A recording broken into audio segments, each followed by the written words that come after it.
trauma yang dialami oleh saudara. Adapun ajas-ajas yang terdapat dalam proses di kelompok itu yaitu ada yang pertama ajas keterbukaan, ajas kerahasiaan, ajas kenormatifan, yang terakhir itu ada ajas kegiatan. Selanjutnya adapun pelaksanaan dari proses di kelompok itu semua anggota kelompok diharapkan untuk berpendapat dan memberikan solusi dari permasalahan yang dibahas. Baik, sekarang kita akan membahas topik apa yang akan dibahas. Yang pertama itu topiknya apa?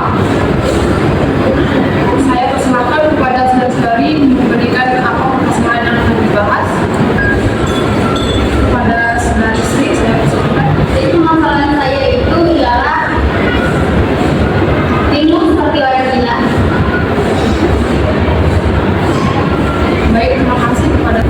Baik, permasalahan selanjutnya kepada Kak Devi, saya persilakan.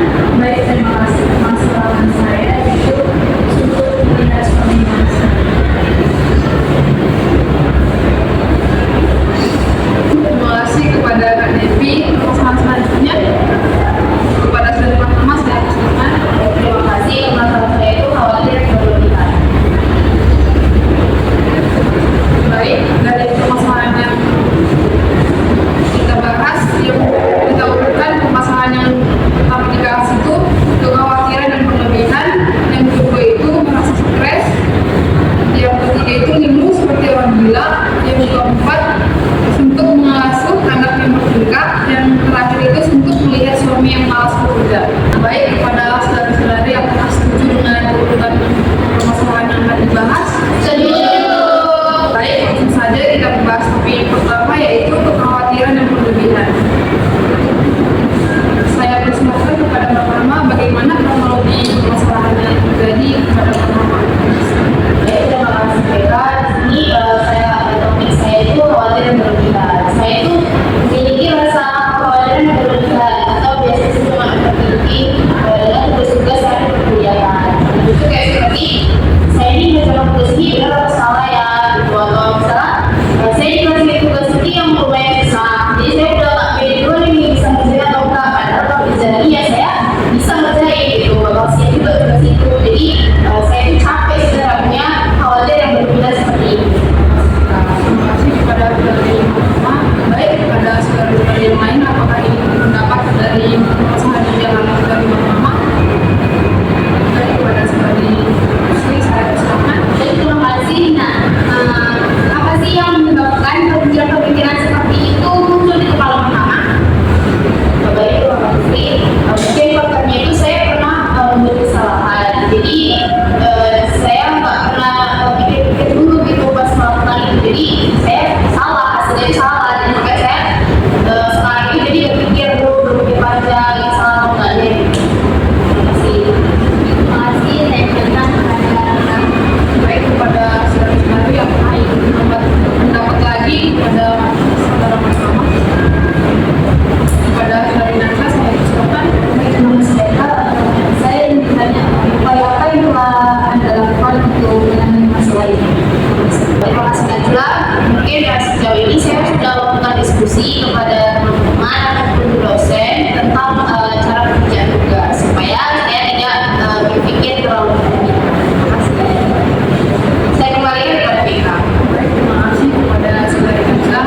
Baik, selanjutnya apa solusi yang kita bisa berikan kepada saudari Mahkamah? Kepada saudara-saudari, saya persilakan untuk berpendapat. Kepada saudari Yamina, saya persilakan. Jadi solusi yang saya berikan kepada anak itu mungkin biasakan berpikir positif. Jadi jangan terlalu negatif, jangan positif. Jadi biar apa yang kita lakukan juga hasilnya baik. Terima kasih kepada saudari Yamina. Apakah saudara-saudari lain ingin memberikan solusi kepada saudari Mahkamah? Baik, selanjutnya apa komitmen yang bisa disampaikan kepada Mahkamah untuk menyikapi masalah yang terjadi? Mungkin terima kasih Beka. Mungkin saya berkomitmen akan mengurangi rasa khawatir dan berlebihan ini dengan berpikir positif. Terima kasih Beka. Terima kasih kepada saudari Mahkamah. Baik, kita akan membahas masalah yang kedua itu yaitu merasa stres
waktu saya dan mengatur kegiatan saya itu dengan lebih kecil.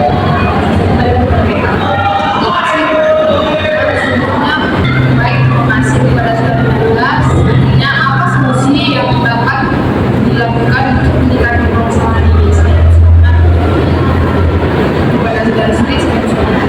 Terima kasih. Jadi Nazla, saya sedikit memberikan solusi kepada Nazla. Jadi ketika Nazla itu ingin, kan biasanya di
Tapi upaya apa yang telah dilakukan atas masalah ini? Terima kasih. Baik, terima kasih kepada dari pertama. Jadi upaya yang saya lakukan itu karena saya menunggu ayah saya itu tiba di posisi tersebut. Jadi kan saya balik lagi ke tempat base campnya itu sambil pada kesel, sambil udah nangis begitu kayak sambil nelfon mama saya kan, ayo udah pulang nggak di rumah gitu, belum ada kan. Jadi saya memutuskan untuk balik lagi ke base camp. Jadi saya nengok itu motor masih ada nggak, kalau nggak ada berarti saya pikir-pikir gitu juga. Jadinya kalau misalnya motor nggak ada saya bakal pulang lagi ke base. Nah rupanya pas sampai di situ ayah saya tidur dengan kawan-kawannya. Baik, terima kasih kepada saudara Rizky. Selanjutnya, apa solusi yang bisa kita berikan kepada saudara Rizky untuk menyikapi permasalahan yang dihadapinya? Saya persilakan kepada saudari Amira. Saya persilakan. Mungkin solusi yang dapat saya berikan kepada saudara Rizky adalah mencoba lebih bergaul ke sekitar kita. Walaupun mungkin usianya tepat lebih jauh, tapi kita harus bergaul juga. Interaksinya lumayan berbeda. Baik, terima kasih kepada saudari Amira. Selanjutnya, apa komitmen yang bisa disampaikan ke saudara Rizky dalam menyikapi permasalahan yang dialami? Saya persilakan. Baik, terima kasih. Jadi komitmen setelah saya mendengarkan solusi dari Amira tadi, saya akan lebih berbaur dan ya saya akan menyikapi ibu di sekitar dan mencoba bersepakat dengan mereka. Baik, terima kasih. Jadi ada komitmen yang akan saya mendepannya adalah saya akan mencoba lebih berbaur lagi walaupun ibu-ibu itu lebih tua. Terima kasih. Terima kasih kepada saudara Rizky. Selanjutnya, kita membahas permasalahan yang kedua, yaitu untuk mengasuh anak menikah. Kepada saudari Amira, saya persilakan untuk menceritakan kronologi permasalahan yang dialami. Baiklah, jadi mungkin beberapa dari itu tidak tanya dengan kayak anak kecil ya. Jadi apalagi umur anak kecil itu kayak 6 tahun sampai 8 tahun itu masa-masa mereka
yang menyenangkannya ada, satu sisi lagi ada yang menyenangkannya. Jadi tidak sepenuhnya ada yang menyenangkan. Terima kasih. Terima kasih pada selanjutnya apa komitmen yang bisa saudari Amira